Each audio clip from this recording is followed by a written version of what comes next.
Murió con un sentimiento de culpa cuando levantó la cabeza para proponerle a Gilberto que, si quería, él mismo podía bajar a buscarlo entre los callejones.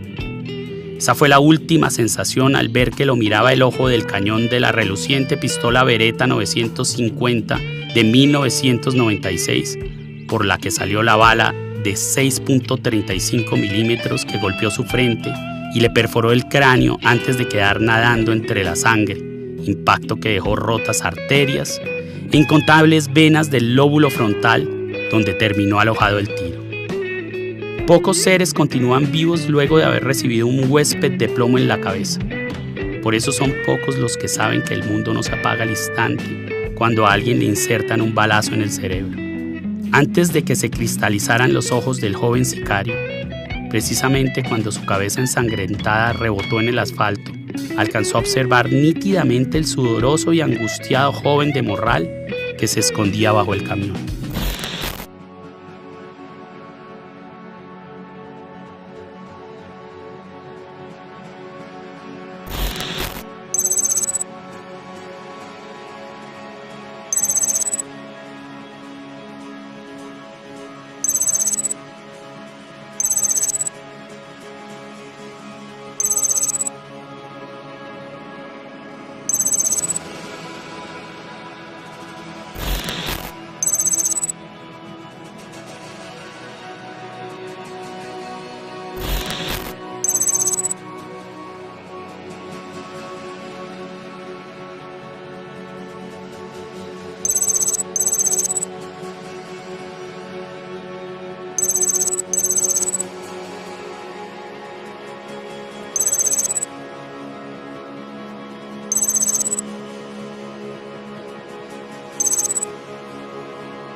El señor Masacre continúa templando los hilos de sus títeres.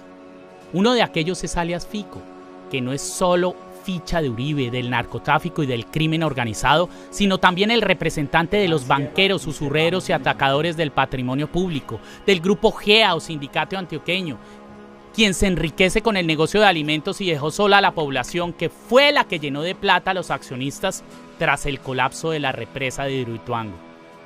Federico Gutiérrez, el que se esconde tras ese alias simplón, fue quien estrenó su alcaldía extendiéndole un tapete rojo a Jesús Guzmán Salazar, el mismito hijo del Chapo Guzmán, que llegó a exiliarse a Medellín en medio de la cruenta guerra de carteles que azotaba a Sinaloa, y a quien alias Fico, el alcalde, le puso a varios policías de guardaespaldas y a una cuadrilla de sicarios bien afinados de la oficina de Envigado que obraban como su guardia pretoriana.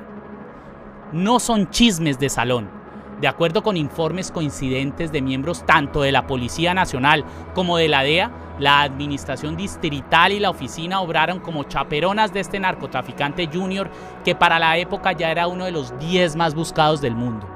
El hijo del Chapo estuvo viviendo muy tranquilo, primero en Envigado y luego en el barrio El Poblado, emparrandado y muy ocupado en la administración de 2 laboratorios que producían más de 400 kilos de cocaína al mes y que llegó a instalar apenas tocó suelo colombiano.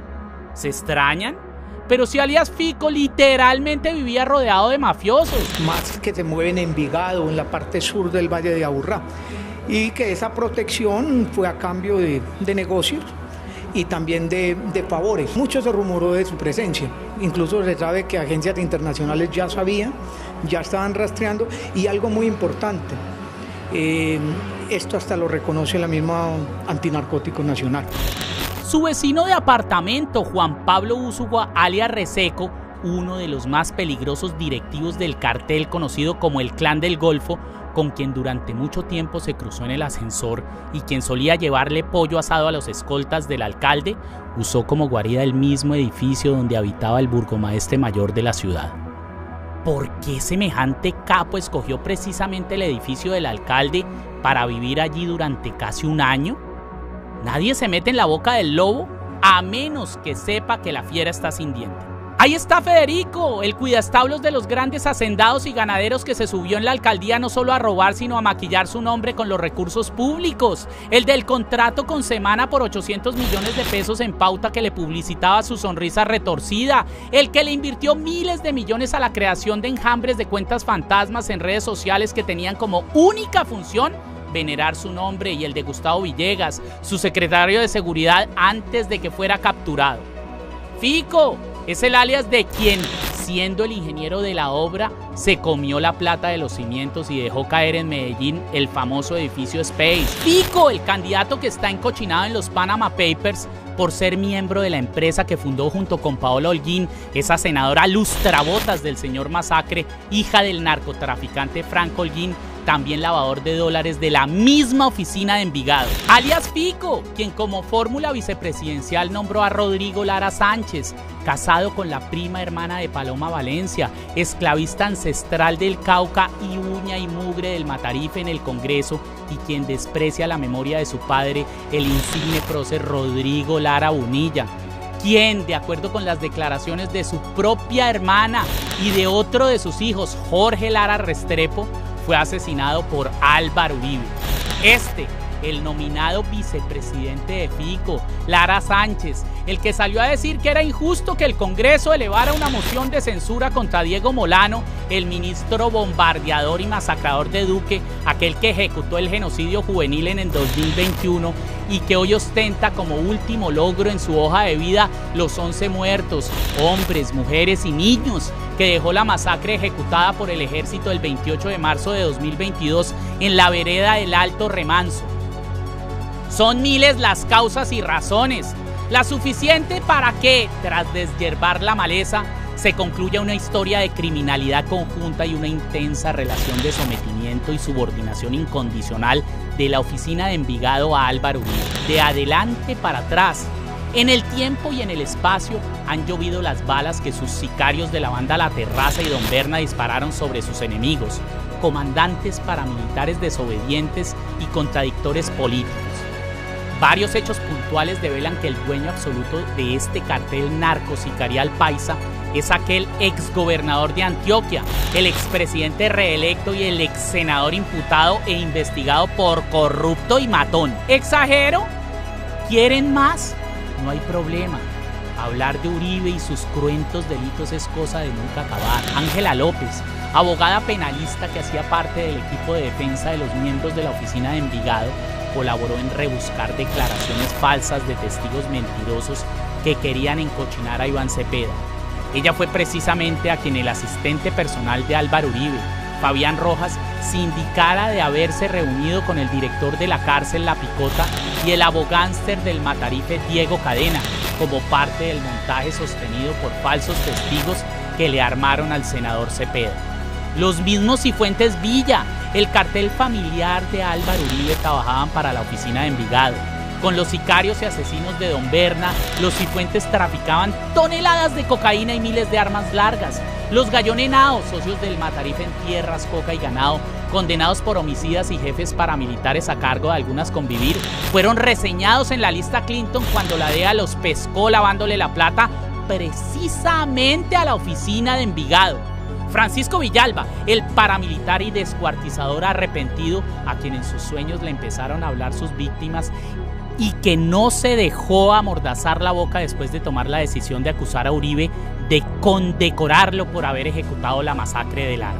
Lo mandó a matar la oficina de Envigado por orden de Don Berna, quien añadió a su declaración que Villalba fue solo uno de los muchos muertos que asesinó la banda dentro de la orden general de mandar a todo aquel que hablara mal del presidente Uribe. A la oficina de Envigado pertenecía el narco y paramilitar Pedro López, alias Job, aquel que mostraron las cámaras saliendo de Palacio tras reunirse con el presidente eterno y sus empleados César Mauricio Velázquez y Edmundo del Castillo cuando estuvieron planeando el montaje que desde la presidencia le hicieron al magistrado Iván Velázquez.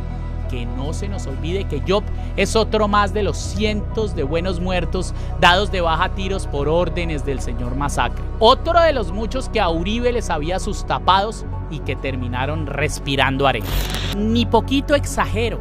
Es más, perfectamente se puede decir en sujeción a una opinión centrada, serena y ecuánime, que atienda a los hechos y circunstancias, que haber tenido a Álvaro Uribe Vélez en el poder es como si se hubiera elegido de presidente a Pablo Escobar o al Chapo Guzmán. Es más, estoy convencido de que ninguno de los dos hubiera llegado al grado de crueldad al que llegó el Matarife con su propio pueblo. Todos aquellos hechos causales se engranan, mueven el mecanismo de muchos otros que traducen una conclusión cristalina. Federico Gutiérrez, alias Fico, desde antes de ser alcalde se convirtió en un miembro activo de la oficina de Envigado de Álvaro Uribe y en el eslabón que aún pervive entre la élite antioqueña, el narcotráfico, el paramilitarismo y la corrupción que imperó en Medellín durante su alcaldía. Con ese ejército de asesinos despiadados cogobernó Medellín de la mano de Gustavo Villegas. Le escondió el hijo al Chapo, institucionalizó la matazón y puso a operar la fuerza pública de la mano del microtráfico y el sicariato. Y yo sigo andando, desde las ruinas valientes y estoicas de una cultura milenaria y ancestral, observo los retazos de mi pasado.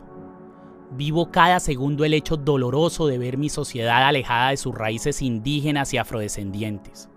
Aquel mismo desarraigo que anida en nosotros desde que nacimos, que fractura nuestras conciencias y que la élite descompuesta se empeña en perpetuar. Observo a lo lejos mi país, que hace parte de este circo decadente que es el planeta entero.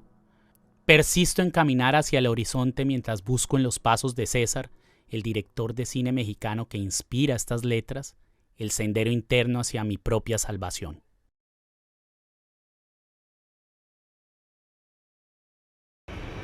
Federico Andrés Gutiérrez no ha respondido todavía si las capturas que él mostraba en el ficóptero de sicarios y de fleteros eran por acción del Estado o eran coordinadas con la oficina en colaboración de su entonces secretario de Seguridad, Gustavo Villegas, tal como reposa en las investigaciones judiciales y periodísticas.